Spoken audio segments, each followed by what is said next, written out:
Hi అండి. అందరికీ నమస్కారం. Welcome to my channel. ఈ వీడియోలో విశ్రాంత ఉద్యోగులందరికీ ట్రెజరీ శాఖ నుండి కీలక ఆదేశాలైతే జారీ అయ్యాయి. మరి దీనికి సంబంధించిన పూర్తి వివరాలు వీడియోలో తెలుసుకుందాము. వీడియో అయితే ఎక్కడ గాని స్కిప్ చేయకుండా ఎండ్ వరకు చూసేయండి. అప్పుడు ఇన్ఫర్మేషన్ పూర్తిగా అర్థమవుతుంది.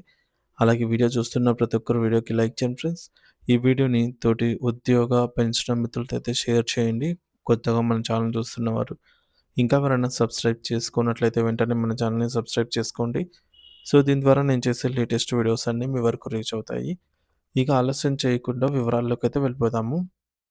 ఫ్రెండ్స్ ఇక విషయానికొచ్చినట్లయితే 2025, 26 ఆర్థిక సంవత్సరానికి సంబంధించి ఆంధ్రప్రదేశ్ రాష్ట్రంలోని పెన్షనర్స్ మరియు ప్రభుత్వ ఉద్యోగులందరూ గమనించాల్సిన కొన్ని కీలకమైన మార్పులు మరియు సూచనలు ట్రెజరీ శాఖ నుండి విడుదలయ్యాయి. ప్రధానంగా ఆదాయపు పన్ను మరియు లైఫ్ సర్టిఫికేట్ సమర్పణకు సంబంధించిన గందరగోళాన్ని నివారించడానికి అధికారులు స్పష్టమైన ఆదేశాలనైతే జారీ చేశారనమాట.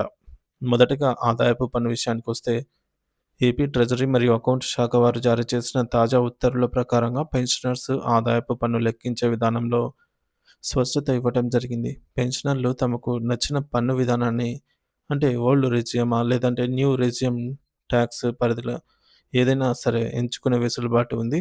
ఎవరైతే తమకు పొదుపు పథకాలు, గృహ రుణాలు లేదా ఇతర సెక్షన్ 80సి మినహాయింపులు ఉన్నాయో వారు పాత విధానాన్ని ఎంచుకోవచ్చు. ఎటువంటి సేవింగ్స్ లేని వారు కొత్త విధానంలోకి ఆటోమేటిక్‌గా మారుతారు. అయితే ప్రస్తుతం సీఎఫ్ఎంఎస్ మరియు హెచ్ఆర్ఎం పోర్టల్‌లో ఈ ఆప్షన్‌లు ఎంచుకునే సాంకేతిక వెసులుబాటు ఇంకా పూర్తిగా అందుబాటులోకైతే రాలేదు. త్వరలోనే సాఫ్ట్‌వేర్ అప్‌డేట్ అవుతుందని, అప్పటి వరకు మాన్యువల్‌గా లెక్కలు వేసి పన్ను మదింపు చేయాలనైతే అధికారులు సూచించారు.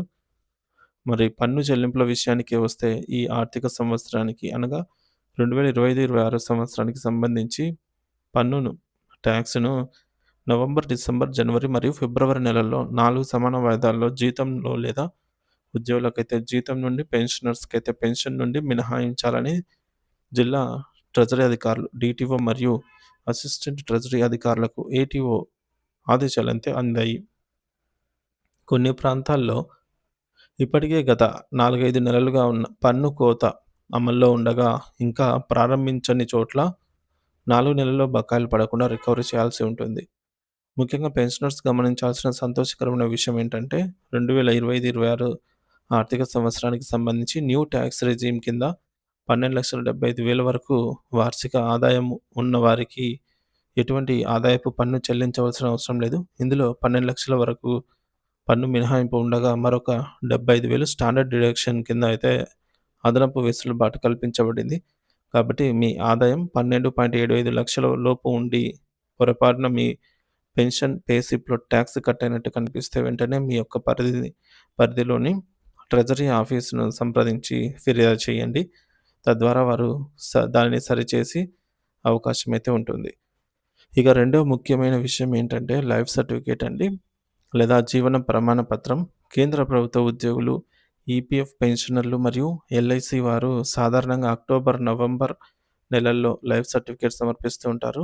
ఇది చూసి రాష్ట్ర ప్రభుత్వ పెన్షనర్లు కూడా కంగారు పడి ఇప్పుడే లైఫ్ సర్టిఫికేట్ ఇవ్వాలా అని సందేహిస్తున్నారు. కానీ ఆంధ్రప్రదేశ్ రాష్ట్ర పెన్షనర్స్‌కి లైఫ్ సర్టిఫికేట్ సమర్పించే సమయం కేవలం జనవరి 1 తేదీ నుండి ఫిబ్రవరి 28వ తేదీ వరకు మాత్రమే ఉంటుంది.